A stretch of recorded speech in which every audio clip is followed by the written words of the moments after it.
You're listening to Sox in the Basement, a production of the Broadcast Basement Limited, where every show is 30 minutes of good and comes from a basement bar on the south side of Chicago.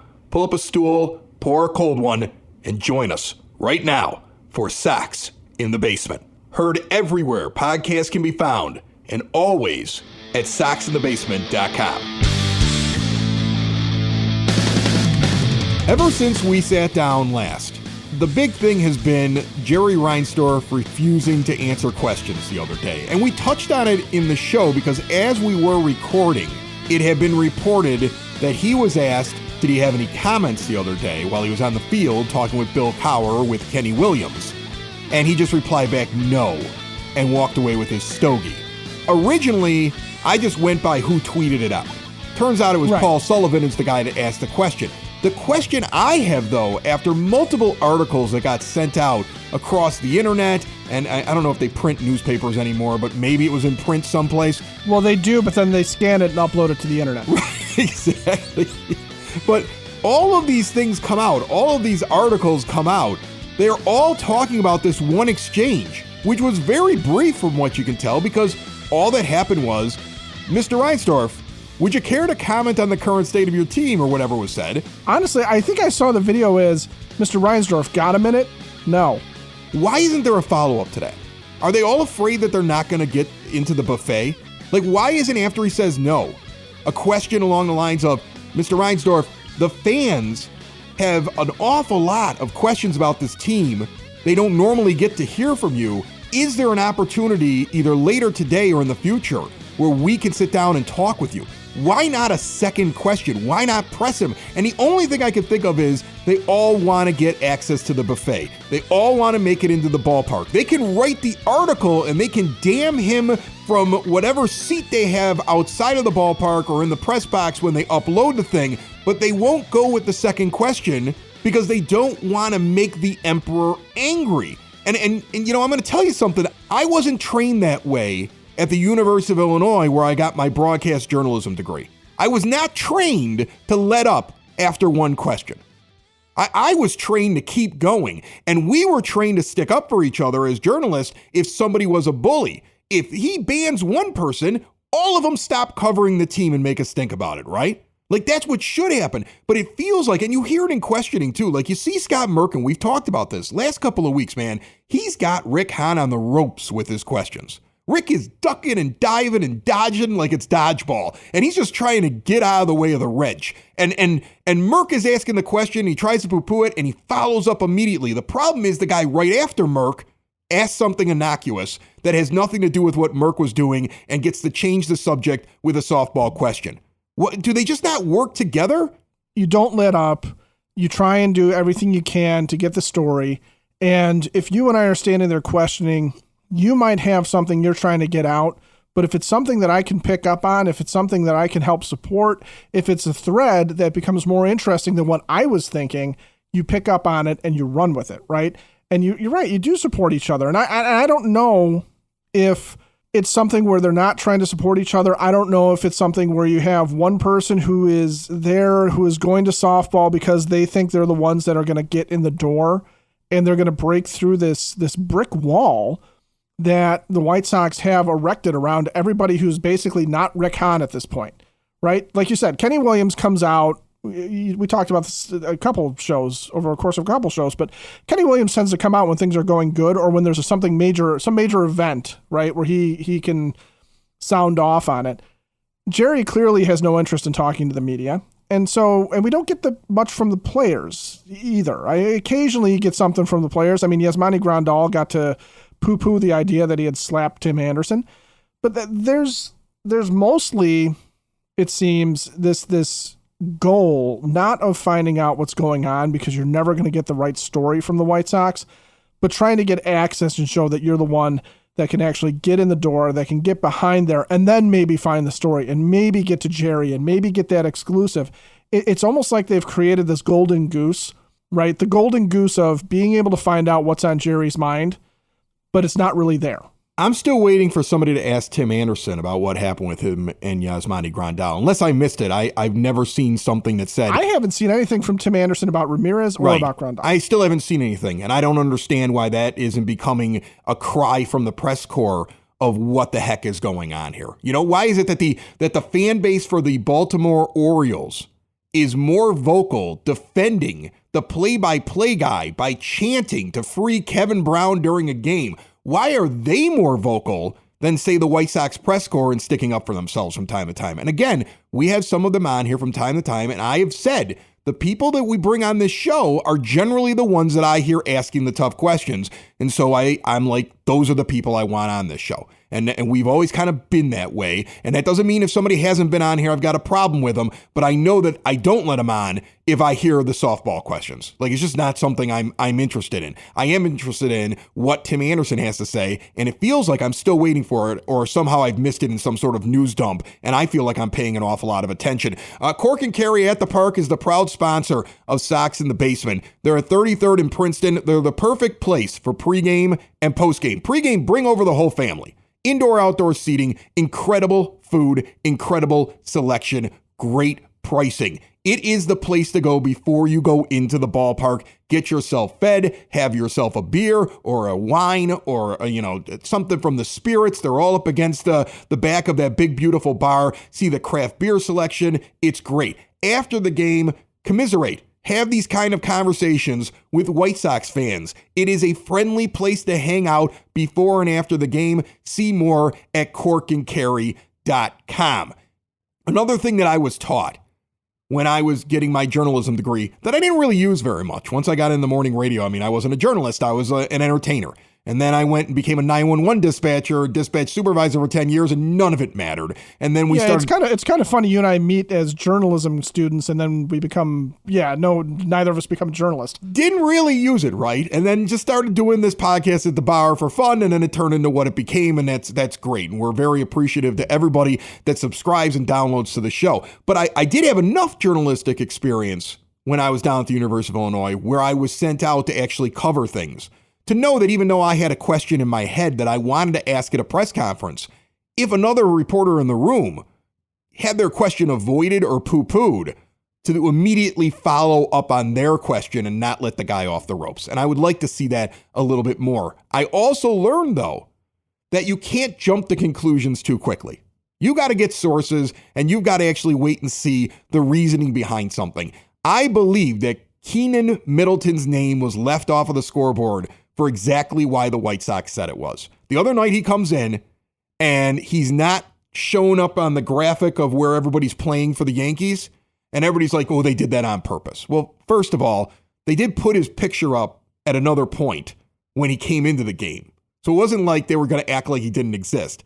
And secondly, their explanation was very simply that the scoreboard system draws from the official list of the 40-man roster, and there were two people with the same number. And all you have to do is look at the Yankees 40-man roster and see there's two number 93s. So it makes perfect sense. And we've talked to Dave Marin, who's up in that scoreboard, the Sox Nerd, and we've talked about how the new scoreboard system with him has some glitches and some bugs in it. And so I'm not going to bother him with that right now, Ed, because I'd rather him get into the tidbits and the trivia and everything else right here on Sox in the Basement.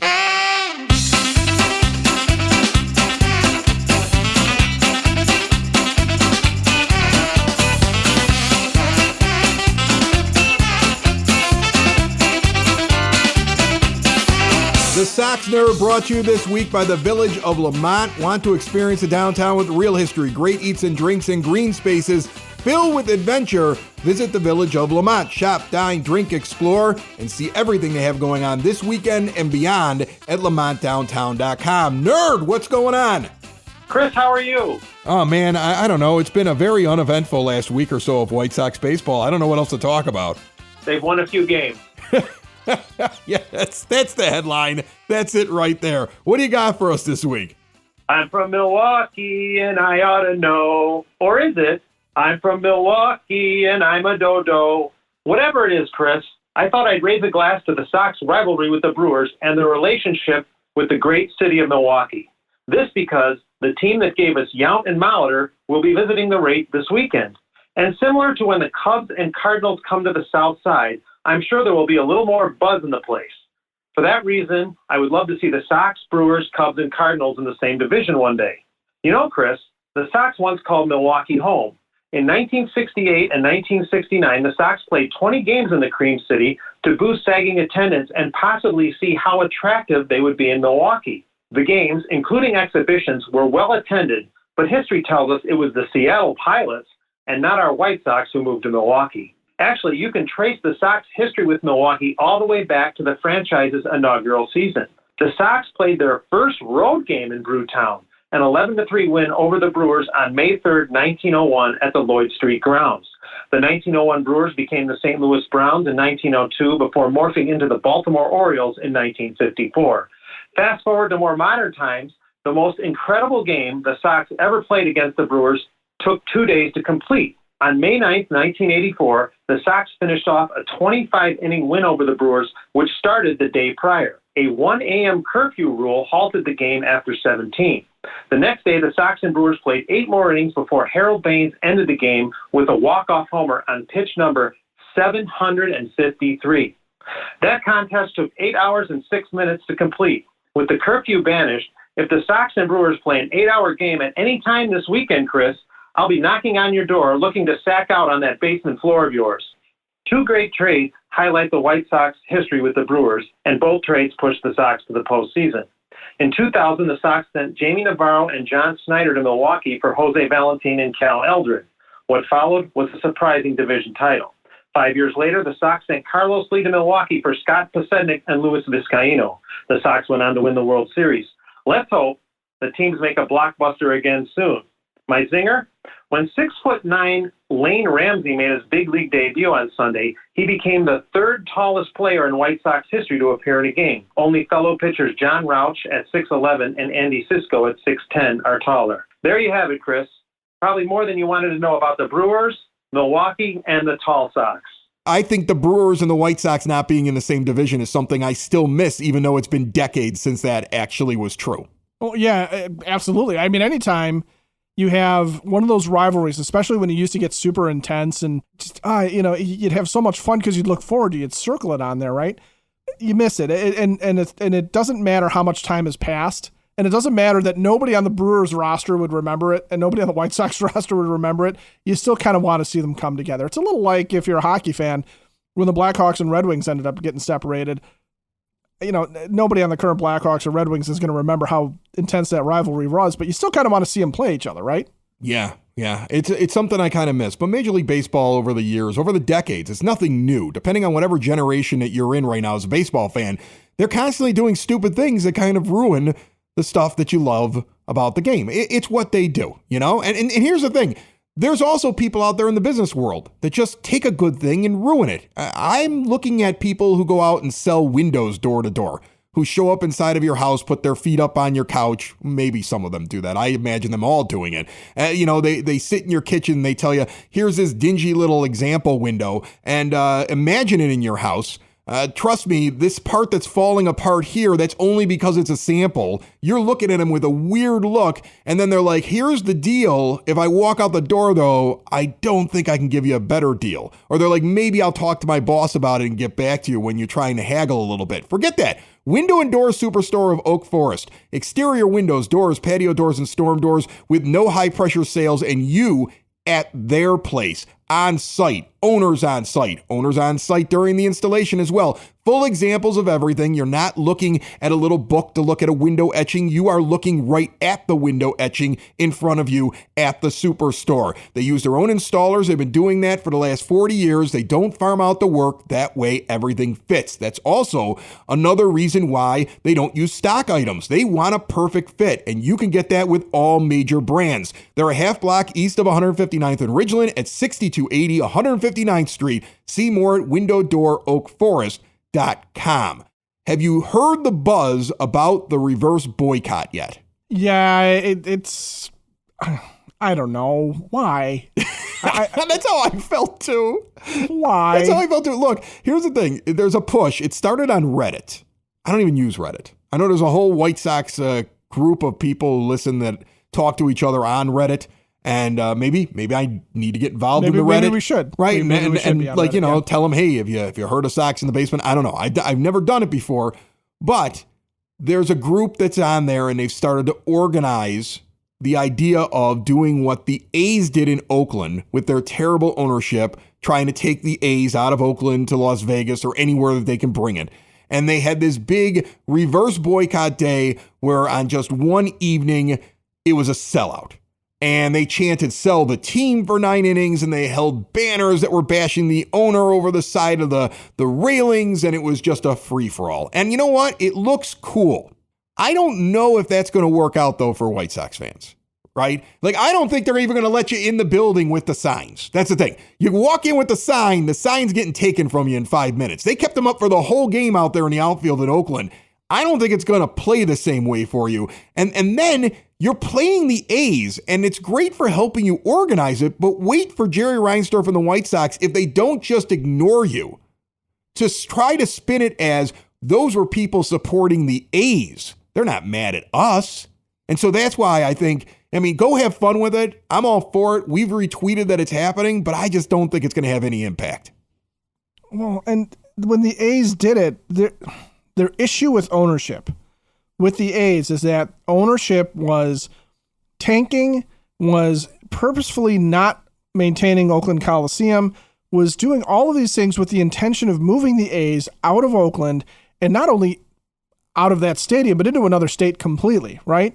So you're taking my team away from me. This harkens back to Jerry threatening to take the team down to Tampa years and years ago. So they want that owner of the Oakland A's to sell the team to somebody who wants to keep the team in Oakland. That's why they're filling it up, showing, no, the fans are here. We do love this team. We want them in Oakland. Sell the team to somebody who's like us. Filling up on a White Sox game and chanting, sell the team, Jerry, isn't going to prove to him anything. Because if you sell out, he's going to be like, see, the fans love us anyway.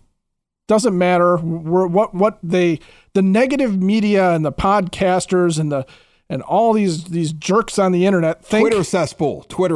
That's what he called it. The Twitter cesspool. Yes. Rick Hahn mentions Twitter every time he speaks, like he's not a guy with a burner account who reads everything you say. Like, here. Exactly. The one thing you know for sure is you can make Rick Hahn upset.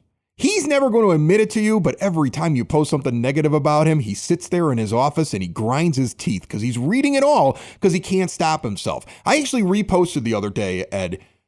It was the 4-year anniversary of the corporate podcast doing an event where they put out the whole video. But before they put out the video of the event with Rick Hahn, the only clip they put out was a clip of Rick Hahn ripping people who criticize the team on social media because they couldn't stop themselves from basically poo-pooing the independent podcasts and the people that write blogs and the people that actually have a voice that's not influenced because they're not owned by Jerry Reinsdorf, like NBC Sports is owned by Jerry Reinsdorf. So they couldn't wait to go out there. And ever since that day in 2019, in August of 2019, Rick Hahn has been emboldened to continue to act like those voices don't matter.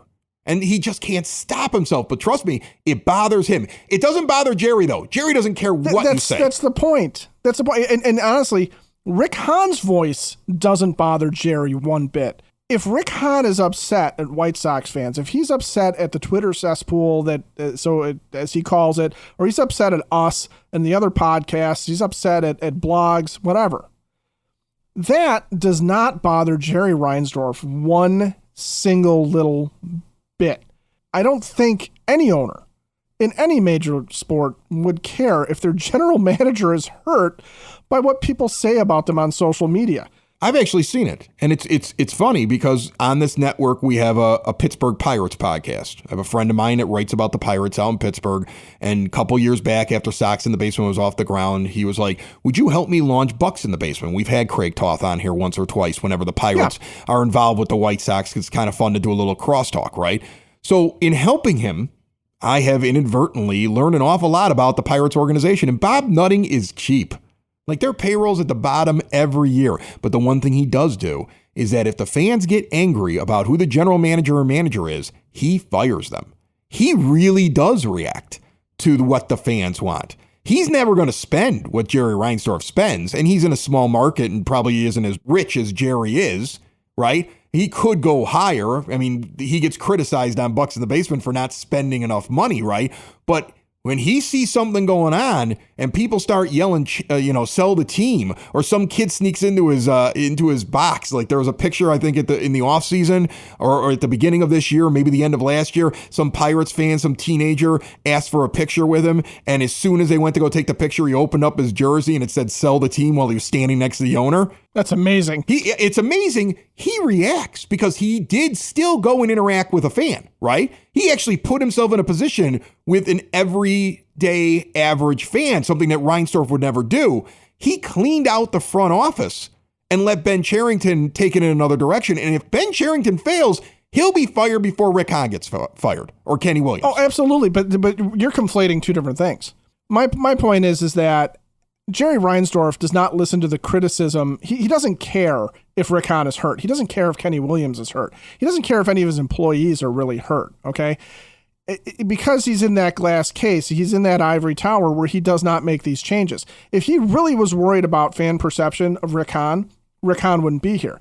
If he was really worried about fan perception of Tony La Russa would not have been allowed to step down due to health reasons, right? He would have been let go. That's the one difference between him and maybe some other owners where Jerry just doesn't have that PR gene with him, okay? But there are very few owners, I think, that really, the only reason why they care about what happens with public perception of their team is if it starts to affect the bottom line.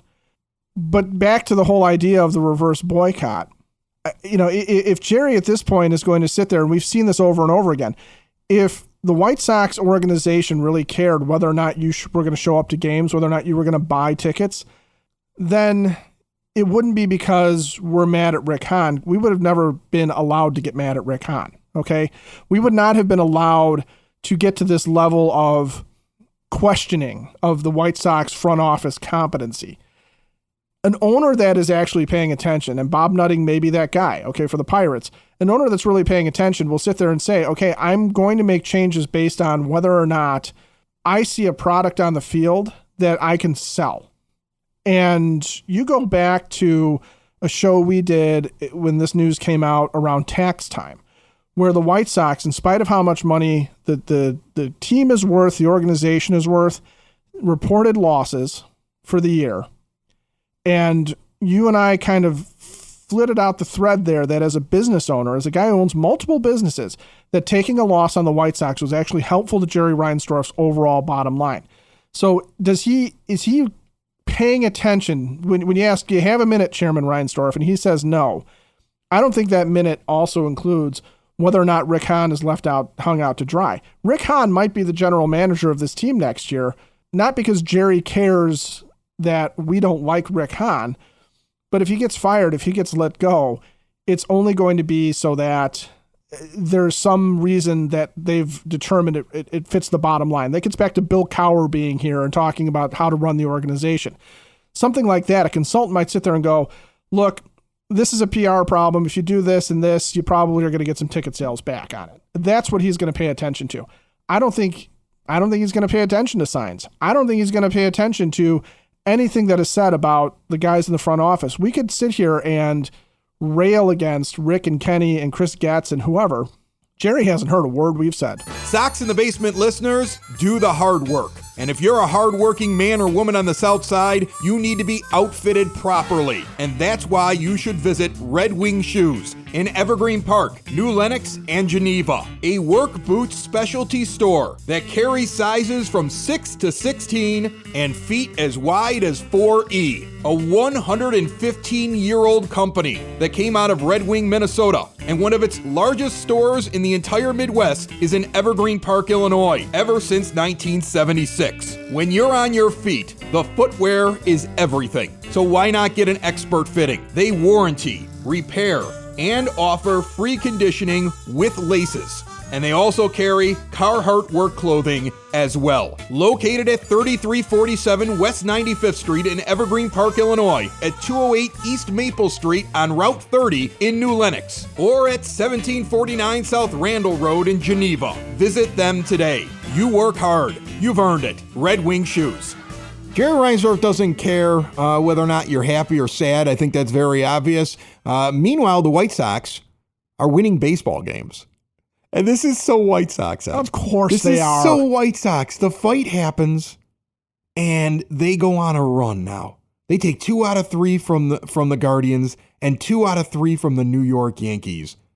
Now they're going to get the Brewers over the weekend, and they got a Cubs series, and they're going to get the lowly Rockies at some point. And watch them with a weak schedule coming up win more games than they lose and get themselves closer to 500. I mean, they could realistically finish the season and look at you and say, it wasn't that bad. If we would have just had a little bit of this happen, a little bit of that happen, we still believe in this team. And you're going to want to take your head and place it inside of an oven. A warm, scalding hot oven. After you listen to them spin that. Because this is the most White Sox thing you can do. Just start winning games when it doesn't matter anymore. And then be like, yeah, we got rid of a couple of pitchers and a few middle relievers, and we changed the whole culture of the team. So just stick with us next year. It's all going to be better. Like, it's coming, man. It's coming. And I don't know. I feel like a bad fan because there's part of me that wants them to lose. Like, I want it to be the biggest dumpster fire possible so nobody can hide.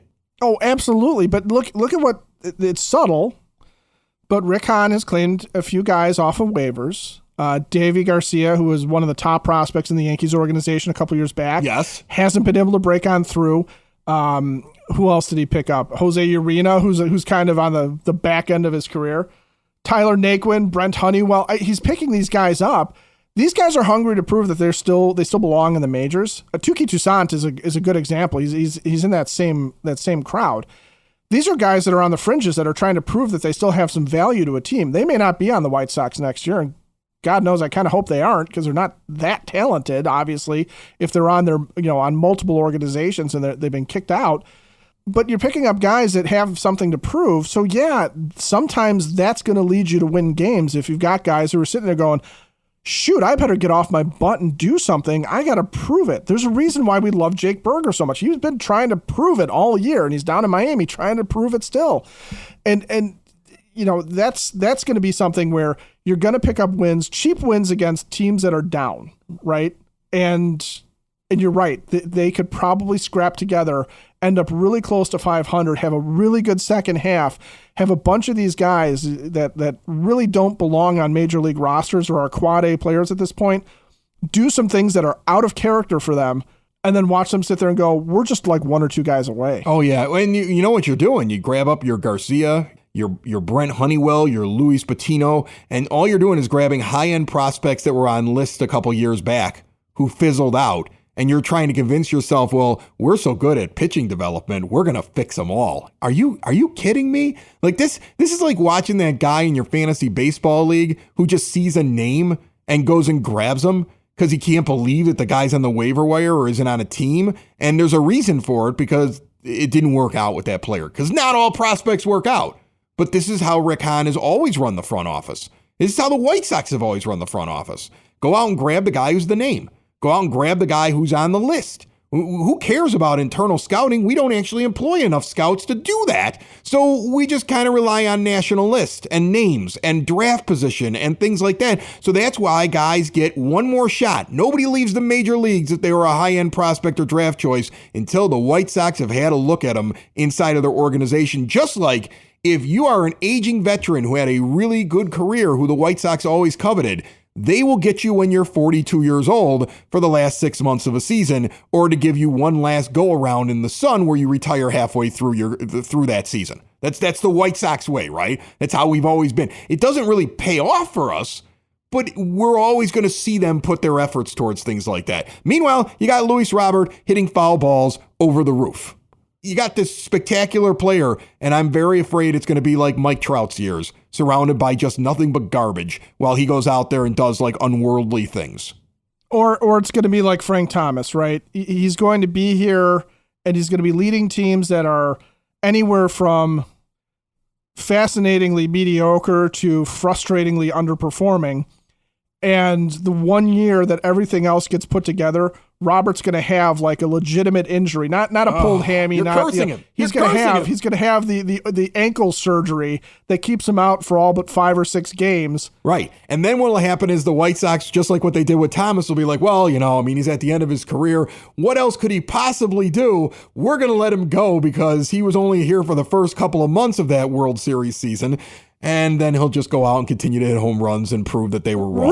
We're gonna let Frank Thomas go because we think he's done. But here's Ken Griffey Jr., who in the conversation with Kenny Williams says, by the way, I don't think you realize how done I am. Right, exactly. He was done. They couldn't wait to get him on the team. The guy who was always good for them, they couldn't wait to get rid of it. He was still good. The only good thing about that scenario is if all of that happens, it means we get another World Series.